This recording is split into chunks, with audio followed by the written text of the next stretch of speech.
गीता के 10वें अध्याय की। और उस 10वें अध्याय में भी हम जो विवेचन कर रहे हैं वो है श्लोक नंबर 34 का। इसमें बहुत सारी स्टेजेस हैं। जैसे मैं अभी आपके सामने निवेदन कर रहा था कि मातृ रूप में आप पूजन करते हैं, जिसको आप कंजकें बोलते हैं। ये जो कंजकें होती हैं इनकी हम पूजा किस रूप में करते हैं? मातृ रूप में। एक तो ये स्वरूप है, अर्थात जब तक आप जिस समय देवी भागवत में पढ़ेंगे तो उस देवी भागवत में माँ के बहुत सारे रूपों की चर्चा की गई। वो जो जिनको आप कंजक बोलते हैं उनकी आयु के हिसाब से उनका नाम भी रखा गया है कि इस आयु से लेकर इस उम्र से लेकर इस उम्र तक की जो बच्ची है उसका नाम ये है। उसको अलग अलग तरीके से स्वीकार किया गया है। तो एक तो वो हो गई। दूसरा, जिस समय वो नारी अर्थात स्त्री बनती है, एक तो हो गई बेटी, और बेटी के बाद में जब वो पत्नी के रूप में या अर्धांगिनी के रूप में आती है तो वो स्त्री हो गई। और स्त्री के बाद में वो फिर परिपक्व जब होती है, परिपक्व का अर्थ क्या है? वो संपूर्णता की ओर जाती है। तो हम लोग क्या उसको मानते हैं? हम कहते हैं मातृत्व। आप उसको बायोलॉजिकल लेवल के ऊपर भी देख सकते हैं, लेकिन बायोलॉजिकल लेवल से आगे जाकर जो साइकोलॉजिकल लेवल है या आध्यात्मिक जो स्तर है, वो आध्यात्मिक स्तर भी है, मातृ रूप जो है। और वह जो मातृ रूप है, उस मातृ रूप से फिर अगला एक स्टेप और है, जिसके लिए लोग संघर्ष कर रहे हैं, जिसको हम लोग बोलते हैं नारी अस्मिता की बात। नारी अस्मिता का अर्थ क्या है?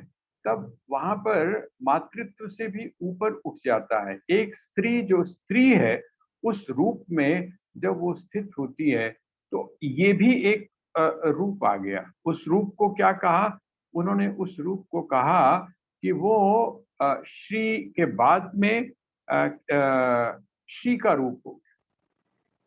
श्री का अर्थ क्या है? श्री का अर्थ मैंने आपसे पहले बताया था कि श्री का अर्थ होता है संतोष, श्री का अर्थ होता है संतुष्टि।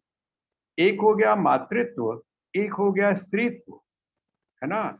जो स्त्री है, एक स्त्री की अस्मिता अपने रूप में, अर्थात वो जो जान रही है वो मातृत्व से भी आगे अपने आप को स्त्री के रूप में जान रही है, तो ये स्त्री है। और तीसरा वो कहते हैं वाक। वाक का अर्थ होता है वाणी। और आप सभी जानते हैं कि वाणी की अधिष्ठात्री देवी कौन है? आता है वंदे वाणी विनायको, है ना? वंदे वाणी विनायको। जिस समय वंदना करते हैं तो हमारे यहाँ वैसे तो सबसे पहली जो वंदना की गई है वो किसकी की जाती है? तो गणपति की वंदना की जाती है। लेकिन जो तुलसीदास जी हैं, वो तुलसीदास जी किसकी वंदना कर रहे हैं? तो वो सबसे पहले उन्होंने शब्द लिया है वंदे वाणी। वाणी, वाणी का अर्थ क्या होता है? जिसको आप वाक बोलते हैं, है ना? जिसको आप वाणी बोलते हैं, ये वाक या वाणी क्या है? अगर आप इसको पंजाबी में देखें, वाक, हम लोग बोल देते हैं कि वाक शब्द जो है ये किसका है? पंजाबी का है, पंजाब का है वाक।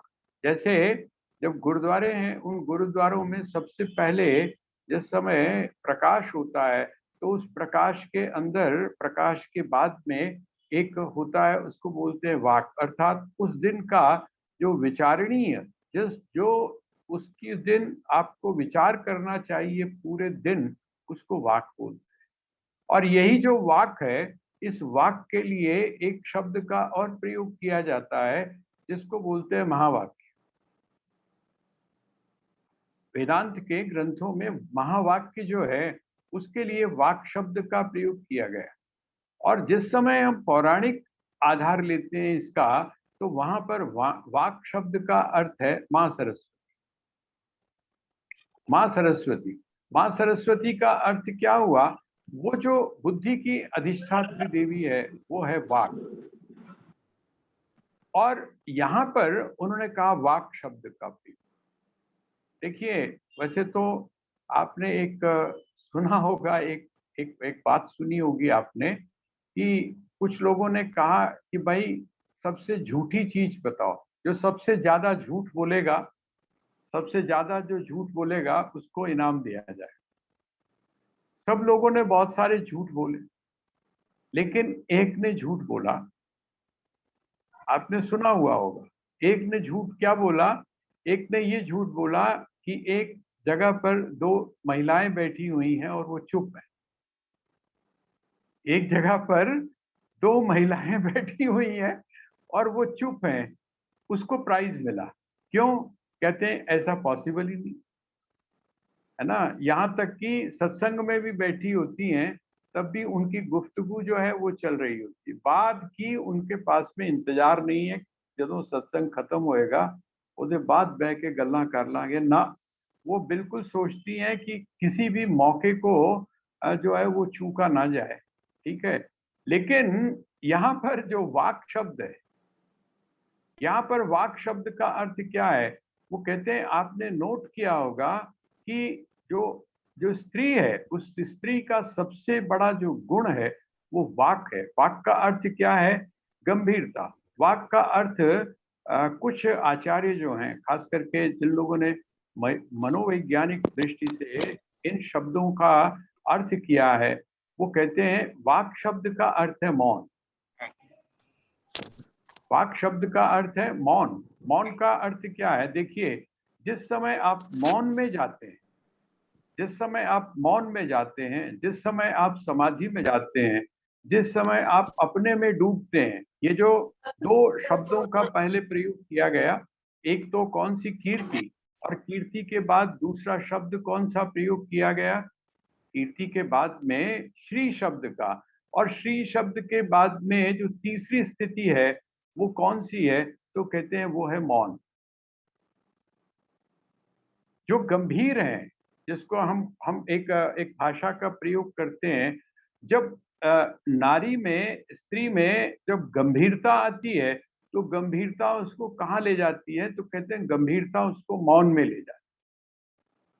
बहुत कम, बहुत कम आपने देखा होगा कि हमारी जो माताएं थी पुरानी हैं, उनमें जो बहुत जिसको हम मैच्योरिटी बोलते थे, जैसे जैसे आपकी मैच्योरिटी बढ़ती जाती है, वैसे वैसे आपका जो मौन है वो गहरा होता है। तो यहाँ ये जो वाक शब्द का प्रयोग है, वाक शब्द का प्रयोग, वाक शब्द का प्रयोग क्या आता है? जिसको हमारे यहाँ एक शब्द और कहते हैं, उसको बोलते हैं मितभाषी। बहुत कम शब्दों में बोलना।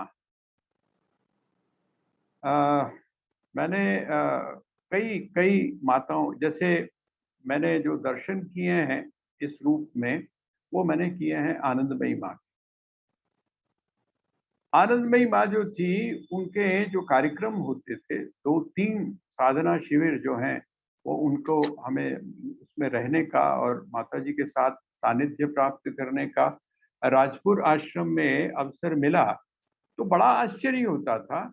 और वो आश्चर्य क्या होता था कि बड़े-बड़े विद्वान, बहुत बड़े-बड़े विद्वान जो थे, जो महामंडलेश्वर, मंडलेश्वर थे, हैं, ऐसे उच्च कोटि के विद्वान मंच के ऊपर बैठे हुए होते। और जिनकी मैं अभी चर्चा कर रहा था, हमारे ब्रह्मलीन स्वामी गोविंद प्रकाश जी महाराज जो थे, वो ही मंच का संचालन करते। और जब वो मंच का संचालन करते थे और इधर माँ एक एकांत में, बिल्कुल कोने में, मंच से थोड़ा सा अलग हट के, उनका उनका बड़ा अजीब एक व्यवस्था थी।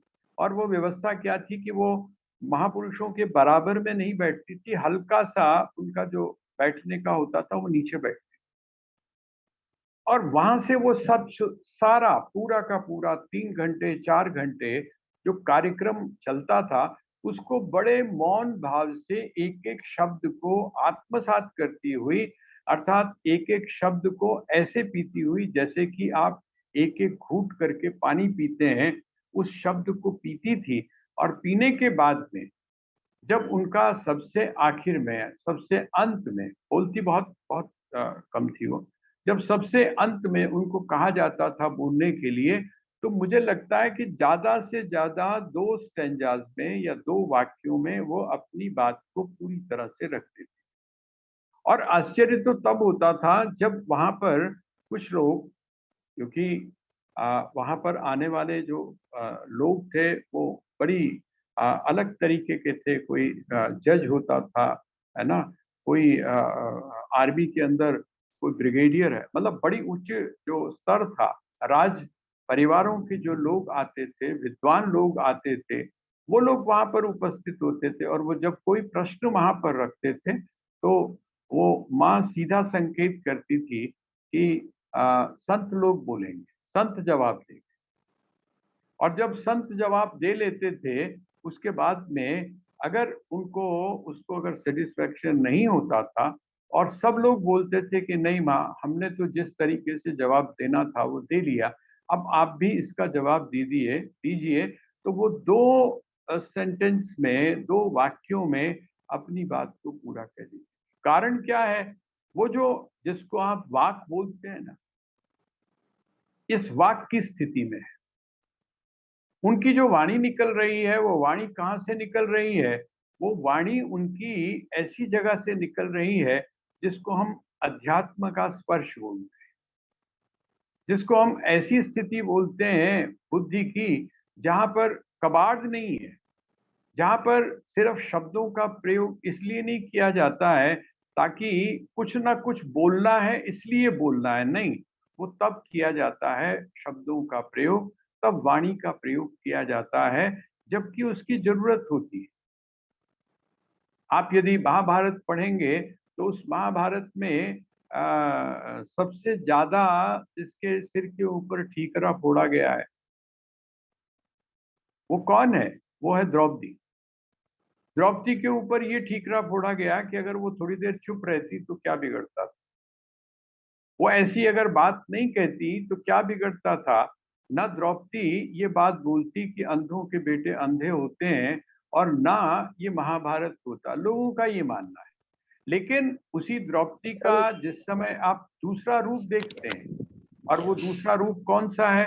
वो दूसरा रूप ये है, वहां यहां तक आता है कि अगर वो बैठकर भोजन बना रही है ना, अगर वो बैठकर खाना बना रही है और उनके जो पति हैं, है ना, वो और उसके बाद में माँ कुंती, ये अगर बैठकर किसी भी मुद्दे के ऊपर, किसी भी बात के ऊपर डिस्कशन कर रहे हैं और जब तक उनसे पूछा नहीं जाता है द्रौपदी से, तब तक वो उसका जवाब नहीं देती। ये है वाणी के ऊपर नियंत्रण, ये है वाक के ऊपर नियंत्रण। तो लोगों ने, सामान्य जो लोग हैं, जो सामान्य स्त्रियां हैं या सामान्य पुरुष, जैसा मैं आपसे, एक हम लोग पूर्वाग्रह बनाकर जब बैठ जाते हैं तो उसका जो तत्व है, उसका जो, उसकी जो वास्तविकता है, उससे भी हम अट जाते हैं। वहाँ वो जो एक अमृतत्व होता है, या वो जो वहाँ पर गुण होता है, उस गुण से हम वंचित हो जाते हैं। तो यहाँ पर वो कहते हैं वाक। वाक का अर्थ क्या है? वाक का अर्थ है गंभीरता। वाक का अर्थ है कि वाक्यों का ऐसा प्रयोग जो संक्षिप्त हो, लेकिन जिसमें किसी भी तरह का सारा जो सार है वो आ जाए, उसको बोलते हैं वाक। तो तीसरी बात क्या कही उन्होंने? कहते हैं सबसे पहली बात कीर्ति, दूसरे नंबर पर श्री, और तीसरे नंबर पर वाक। अब वो कहते हैं स्मृति। देखिए, स्मृतिर मेधा धृति क्षमा, 3 के ऊपर हमने चर्चा कर ली। अब ये कहते हैं स्मृति। स्मृति का अर्थ क्या होता है? देखिए, जहां तक पुरुष का सवाल है, पुरुष में जो स्मृति होती है वो संपूर्ण नहीं होती। 2 चीजें हैं, एक आ, बुद्धि, और दूसरा आपका जो भाव जगत, जिसको आप इमोशंस बोलते हैं। बुद्धि का अर्थ क्या होता है? वो रीजनिंग रीजनिंग बेस्ड, वो रीजनिंग बेस्ड होती है।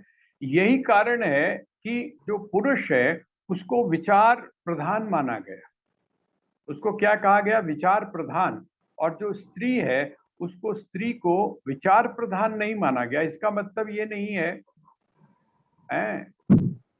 एक आपको बोलता हूँ, है तो कहावत बड़ी गलत हो, लेकिन वो प्रसिद्ध कर दी गई। वो इसलिए प्रसिद्ध कर दी गई है क्योंकि हमने स्त्री के स्वभाव का स्पर्श ही नहीं किया, हमने स्त्री के स्वभाव को सही तरह से समझा ही नहीं, हमने स्त्री को बहुत छिछले रूप में देखा। पंजाब में एक कहावत है, बताऊं तो मेरी बहनें जो हैं वो तो विद्रोह कर जाएंगी जैसे उस दिन किया था। और वो क्या है, कहते जनानियां दी अकल कितने होंदी है जी। बड़ी मशहूर कहावत है ये। पहले मैंने आपको बोल दिया, ये जब कहावत कही जाती है तो इसका मतलब बहुत सतही तौर पे है, उन्होंने उसके स्वभाव को जाना ही नहीं। ये उसकी विशेषता है, ये उसकी खासियत है। कहते ने गोडिया विच होंदी है, इसका मतलब क्या है कि उन्होंने ये मान लिया कि जो स्त्री है उसमें बुद्धि ही नहीं, स्त्री में बुद्धि नहीं होती। जिस समय आप स्मृति शब्द का प्रयोग करते हैं तो स्मृति का अर्थ होता है याद। अच्छा, ये जो याद है, इसमें जो बुद्धि है जिसको आप रीजनिंग बोलते हैं, इस रीजनिंग की आवश्यकता नहीं। जैसे मैं उसका आपको एग्जाम्पल देता हूं, उसका एग्जाम्पल देता हूं। एक ऐसा एक ऐसी स्थिति होती है, जो ब्लाइंड्स होते हैं, जो ब्लाइंड, जिनको दिखाई नहीं देता है, उन लोगों को स्पर्श से पता चल जाता है कि ये कौन है। उनको स्पर्श मात्र से इस बात का अंदाजा लग जाता है कि ये व्यक्ति कौन है। वो चलने से, उसका जो चलना है, उस चलने से उसको इतना माइन्यूटली पता होता है कि ये जो चल के आ रहा है ये कौन है। हमारे एक महापुरुष थे, आप लोगों ने सभी ने शायद उनके दर्शन किए होंगे। ये जो भगवत धाम है जहाँ पर हरिद्वार में, उसके बिल्कुल साथ में ही एक आश्रम था। वो प्रीतम मुनि जी और स्वामी कृष्णानंद जी महाराज थे। बड़े लंबे ऊंचे, जैसे हमारे पूज्य स्वामी गंगेश्वरानंद जी महाराज थे, बड़ी अच्छी हाइट, कोई नियर अबाउट 6.5 फुट के आसपास उनकी हाइट थी। ऐसे ही इनकी स्वामी कृष्णानंद जी महाराज, ये जब अपने कमरे में बैठे होते थे और आपने प्रवेश किया, आप अगर उनके संपर्क में हैं और आपने जैसे ही प्रवेश किया, वो बता देते थे और भाई नाम लेके बोल देते थे कि और भाई कैसे हो। आदमी को, व्यक्ति को बड़ा आश्चर्य होता था कि कमाल की बात है, मैंने तो अभी ना इनको प्रणाम किया, ना मैंने इनको नमस्कार किया, ना मैंने इनसे बात की, लेकिन इनको पता कैसे चल गया।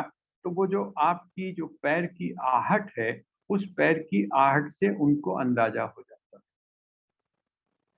तो जो स्मृति है, कोई स्मृति ऐसी नहीं है कि स्मृति का संबंध आपकी, जिसको आप ब्रेन बोलते हैं, उस ब्रेन के साथ में हो।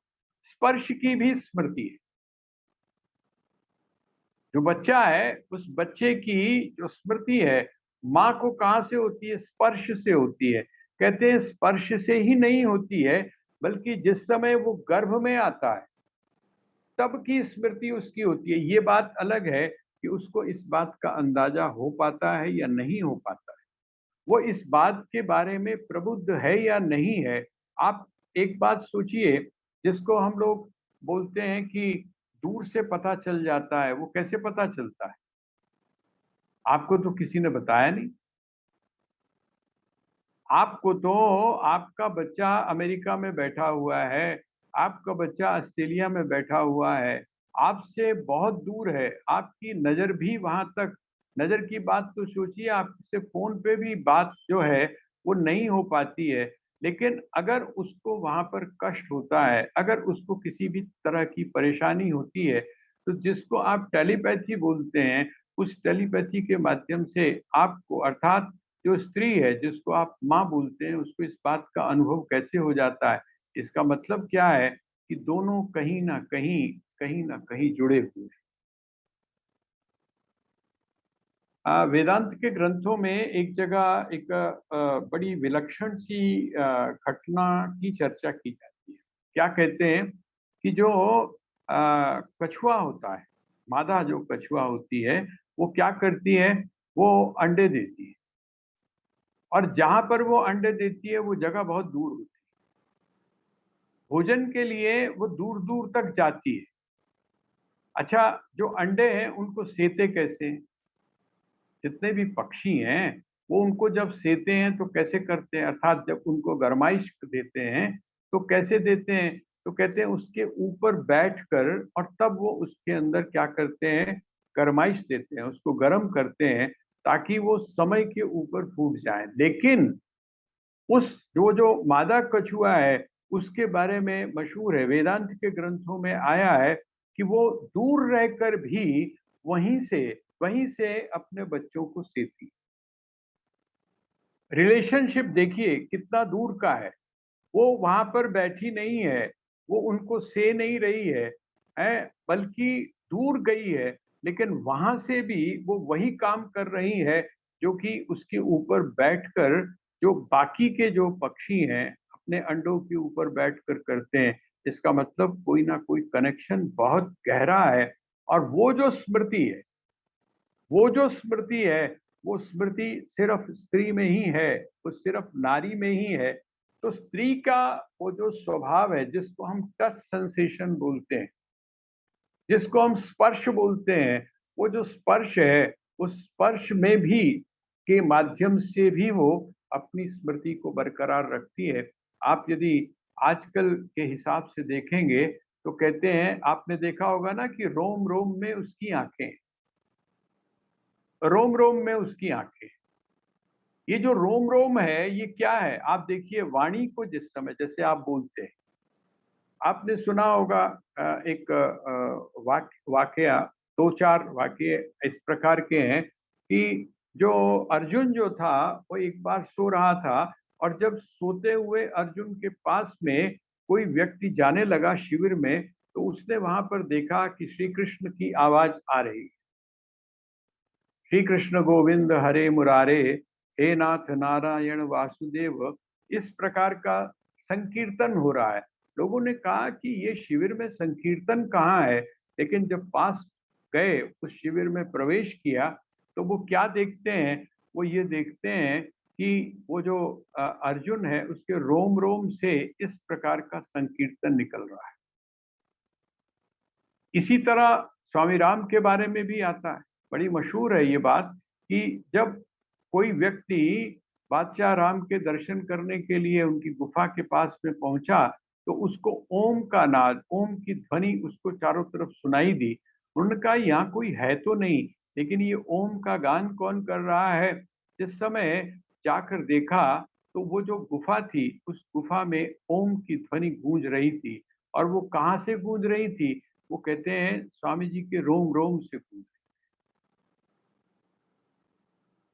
इसका मतलब क्या है? जिसको आप त्वक बोलते हैं, जिसको आप त्वचा बोलते हैं, इस त्वचा के माध्यम से भी जो मेमोरीज है, जिसको आप टच करते हैं, हमको नहीं पता चलता, लेकिन जिसको आप टच करते हैं, जिसको आप छूते हैं, वहां से भी जो स्मृति है वो आपके भीतर चली जाती है। इसका अर्थ क्या हुआ? जो स्त्री है उसकी एक सबसे बड़ी जो विशेषता है वो ये है कि उसमें भाव पक्ष जो है, उसमें जो भाव पक्ष है वो भाव पक्ष बहुत गहरा होता है। इंटेलेक्ट जो है वो इंटेलेक्ट उसके लिए नहीं बना हुआ है, वो रीजनिंग बेस्ड नहीं होती है। यही कारण है कि हमारे यहाँ एक बात और कही गई, वो ये कही गई कि जो स्त्री का समर्पण है, देखिए गोपियों का समर्पण गोपों का समर्पण नहीं है। यादव जो है यद्यपि भगवान कृष्ण के वंश के हैं, वो पूरी आस्था भी रखते हैं, निष्ठा भी रखते हैं, उनको मानते भी हैं, लेकिन उसके बावजूद जो समर्पण है, पूर्ण रूप से जो समर्पित भाव है, वो किसमें है?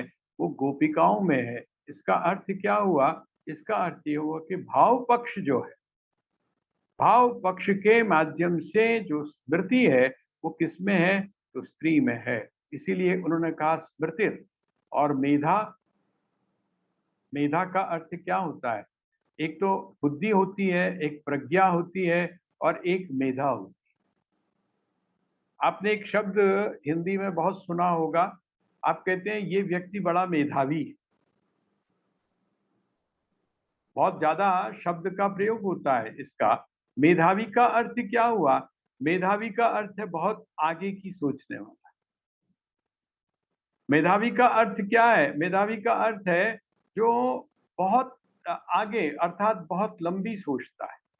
लंबी सोचने का अर्थ क्या है कि वो प्लस माइनस ये सारी चीजें जोड़कर 100वीं जो चाल है उस 100वीं चाल के बारे में भी सोच लेता है। अब आप अगर इसको पॉजिटिव लीजिए तो इसका कुछ ख्याल और है, और अगर आप इसको नेगेटिव लीजिए तो इसका ख्याल कुछ और है। सवाल तो ये है, एक योग्यता है ना, एक एबिलिटी है, उस एबिलिटी को, उस योग्यता को आपने किसके साथ जोड़ा? मैं एक आजकल काम कर रहा हूँ रामायण के ऊपर, वाल्मीकि रामायण के ऊपर बच्चों के लिए कुछ काम मिला है एक करने के लिए। तो चैलेंजिंग काम है, क्योंकि एक तो भाषा और दूसरी अभिव्यक्ति बच्चों के लिए किस प्रकार की जाए। तो उसमें उस बहाने से उस ग्रंथ में प्रवेश करने का बहुत अच्छा मौका मिला हुआ है। मैं देख रहा था कि जो मंथरा है, आप नेगेटिव रोल है, मंत्रा का जो रोल है वो बड़ा नेगेटिव है, आप सभी जानते हैं।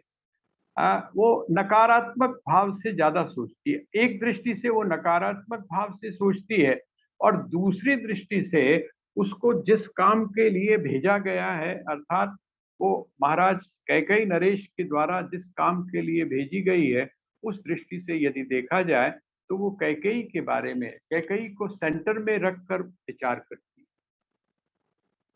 क्या विचार करती है? वो विचार करती है जैसे ही उसको पता चलता है, ऊपर चढ़ी छत के ऊपर, और जब छत के ऊपर चढ़ी तो उसने देखा आज चक्कर क्या है, अयोध्या जो है वो तो पूरी तरह से सजाई गई है। ऐसा कौन सा कार्यक्रम हो रहा है यहाँ पर जिसमें अयोध्या पूरी तरह से सजी है, लेकिन कैकेयी का जो भवन है, कैकेयी के भवन में जो रहने वाले लोग हैं, उनको इस बात का अंदाजा ही नहीं है कि क्या है बाहर हो रहा। साथ वाली जो पड़ोसन थी छत के ऊपर, उससे पूछा आज क्या हो रहा है। उसने व्यंग करते हुए कहा कि मंथरा, तेरे को इतना भी नहीं पता क्या हो रहा है, राम जो है उनको राज्याभिषेक होने वाला है, ये उसकी प्रसन्नता है। तो वहां महर्षि वाल्मीकि ने कहा है, ऐसे लगा जैसे कि पता नहीं कितनी ऊंचाई से किसको गिरा दिया गया हो, मंथरा को गिरा दिया। देखिए मंत्रा तो दासी है, उसको क्या लेना देना, लेकिन कैकेयी के साथ में जुड़ी होने की वजह से, कैकेयी का हित चिंतन करने की वजह से वो कहाँ की बात कहाँ सोच गई। आप सोचिए, सोच कर देखिए कि वो कैलकुलेशन करती करती करती करती कहाँ पहुंच गई। और वो जिस समय सारा कैलकुलेशन उसने आकर कैकेयी के सामने एक एक करके रखा, और उसके बाद अयोध्या की स्थिति क्या हो गई या क्या वहां पर परिवर्तन हुआ, ये आप सभी जानते। लेकिन नेगेटिव था, नकारात्मक था। उसने स्वभाव को नहीं जाना, भरत के स्वभाव को उसने नहीं जाना, शत्रुघ्न के स्वभाव को उसने नहीं जाना, महाराज जो दशरथ थे उनके बारे में उसने नहीं सोचा, अयोध्या के बारे में उसने नहीं सोचा। कैलकुलेट तो कर गई, लेकिन गलती कर गई। वो गलती क्या थी? वो स्वभाव के बारे में, जो भरत का स्वभाव था, उस भरत के स्वभाव के बारे में वो नहीं जान पाई, नहीं समझ पाई। उसको ये लगा कि जैसे बाकी के जो राजकुमार हैं उनका आकर्षण राज्य के प्रति, सत्ता के प्रति होता है, इसी तरह से शायद भरत लाल जी का भी आकर्षण उधर की तरफ हो जाए। अभी ध्यान नहीं है, लेकिन सामने अगर आ जाए तो शायद उसकी तरफ आकर्षित हो जाए।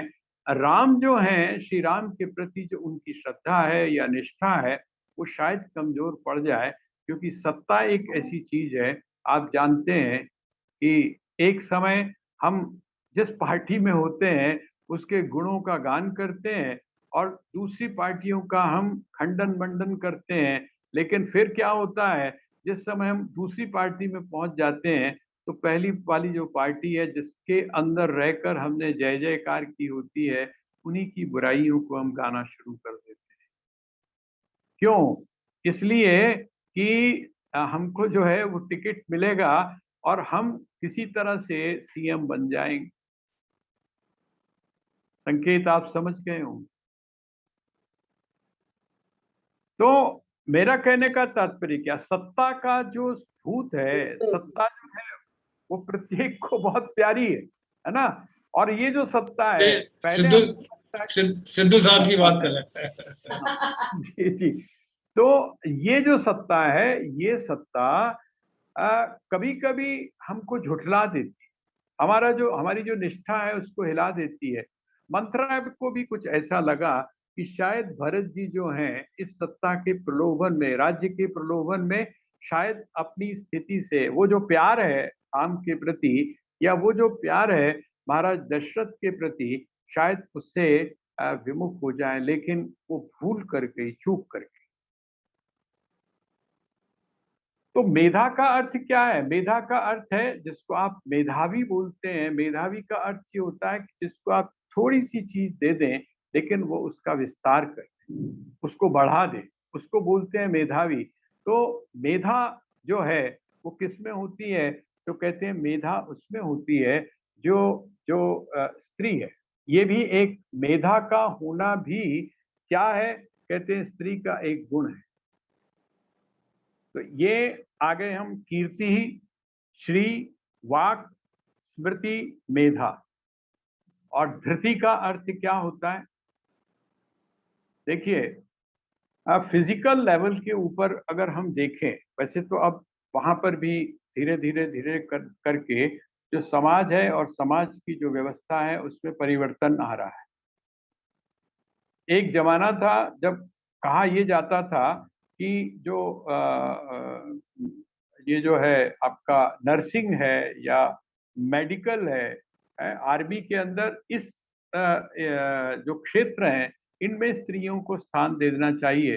लेकिन युद्ध भूमि में या फाइटर्स जो हैं उनके अंदर उनको स्थान नहीं देना चाहिए, क्योंकि वो कमजोर हो, फिजिकली कमजोर, शारीरिक रूप से कमजोर होती हैं। लेकिन आजकल आप देख रहे होंगे कि बहुत सारा परिवर्तन हुआ है। वो परिवर्तन किस लिए हुआ है? क्योंकि फिजिकल लेवल के ऊपर जब पुरुषत्व की प्रधानता होनी शुरू हो जाती है तो बड़ा स्वाभाविक है। लेकिन जो बड़ा नेचुरल प्रोसेस है, आप देखेंगे कि जितना सहन करने की शक्ति स्त्री में है, अर्थात नारी में है, उससे बहुत कम जो शक्ति है सहन करने की वो पुरुष में होती है। इसका मतलब क्या हुआ? मानसिक रूप से जितनी स्ट्रांग, जितनी मजबूत जो है वो स्त्री होती है, नारी होती है, उतना पुरुष नहीं। तो ये क्या चीज है? कहते हैं धैर्य। धैर्य, देखिए, आपको अगर आप कैलकुलेशन लगाएं, एक एक कैलकुलेशन मैं श्रीमद् भगवद गीता का ही आपको लगा देता हूं। वो क्या है? वो कहते हैं धैर्य। ठीक है, धैर्य का अर्थ होता है सहनशीलता। और सहनशीलता का अर्थ क्या होता है? भगवान श्री कृष्ण ने दूसरे अध्याय में एक बात कह दी है, कि जो व्यक्ति तितिक्षु है, जो व्यक्ति सहन करने की क्षमता रखता है, किस चीज के सहन करने की? तो कहते हैं एक्सट्रीम को जो सहन कर लेता है, सुख को भी सहन कर लेता है और दुख को भी सहन कर लेता है, ऐसा जो व्यक्ति है वो अमृतत्व का अधिकारी। यो धीरः स अमृतत्वाय कल्प्यते। जो व्यक्ति धीर है अर्थात धैर्यशाली है ना, ऐसा व्यक्ति क्या है? कहते हैं अमृतत्व का अधिकारी है। अच्छा, अब आप सोचकर देखिए, जब आप ये कहते हैं कि जो स्त्री है उस स्त्री में धैर्य बहुत होता है, उस स्त्री में धैर्य बहुत होता है, तो कौन अधिकारी हुआ अमृतत्व का?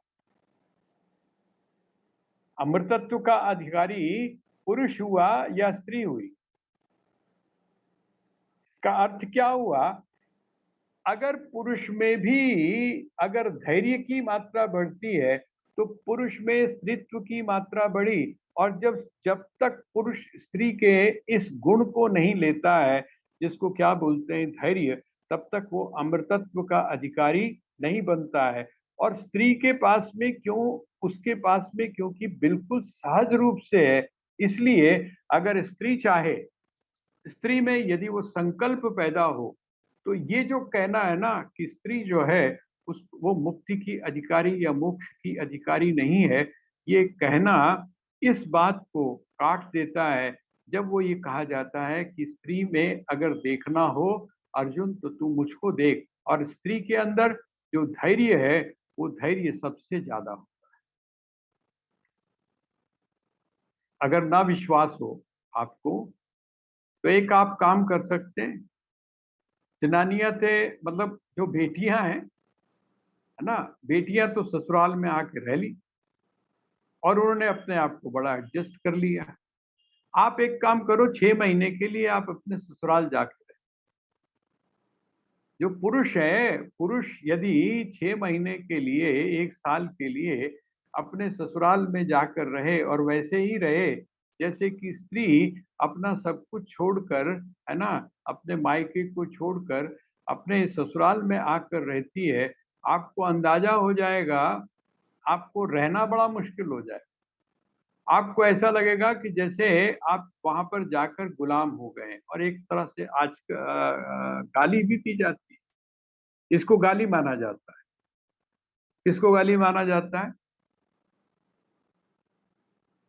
किसको गाली माना जाता है? अगर स्त्री आकर अपने ससुराल में रहती है तो उसको क्या बोलते हैं? उसको गाली नहीं बोलते। लेकिन अगर पुरुष अपने ससुराल में जाकर रहता है तो उसको क्या बोलते हैं? रिस्पेक्टफुली देखा जाता है। कार्यवाही जेड़ा है ਉਹਨੂੰ रिस्पेक्टफुली वेख्या जाता है, या कि कहते ने यार कोई काम कुम नहीं हैगा, सौरे आके रह रहे। इसका मतलब क्या हुआ? इसका मतलब सोशली तो है ही, लेकिन वास्तविकता ये है कि बड़ा मुश्किल काम है।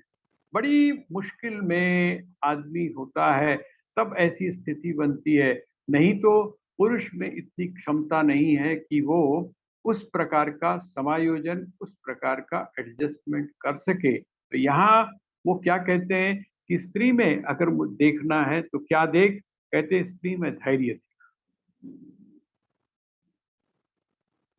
और उसका बहुत सारे आपको उदाहरण, खास करके आपको माँ सीता का उदाहरण मिल जाएगा। धैर्य अगर परीक्षा देखनी है आपने, और धैर्य अगर आपने देखना है, तो आप ये देखिए कि माँ सीता वहां पर अकेली है, कोई उनकी जान पहचान का नहीं है, लेकिन वो जो निष्ठा है श्री राम के प्रति या अपने पति के प्रति, उसके प्रति जो विश्वास है, उस विश्वास के आधार के ऊपर उसने क्या किया, वो सब कुछ सहा जो कि असहनीय है, जिसको सहा नहीं जा सकता। तो धैर्य की परीक्षा, इसीलिए तुलसीदास जी ने एक बात और कही, वो कहते हैं धीरज धर्म मित्र अरु नारी आपद काल परखिए चाहे।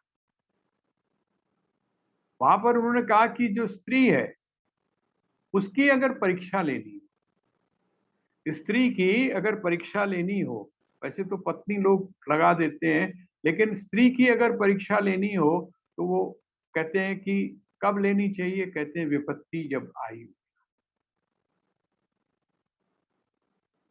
आपको ध्यान होगा जिस समय भगवान राम चलने लगे, उन्होंने आकर जो है वो समझाया सीता को, सीता को समझाया कि नहीं, वहां पर बहुत कष्ट,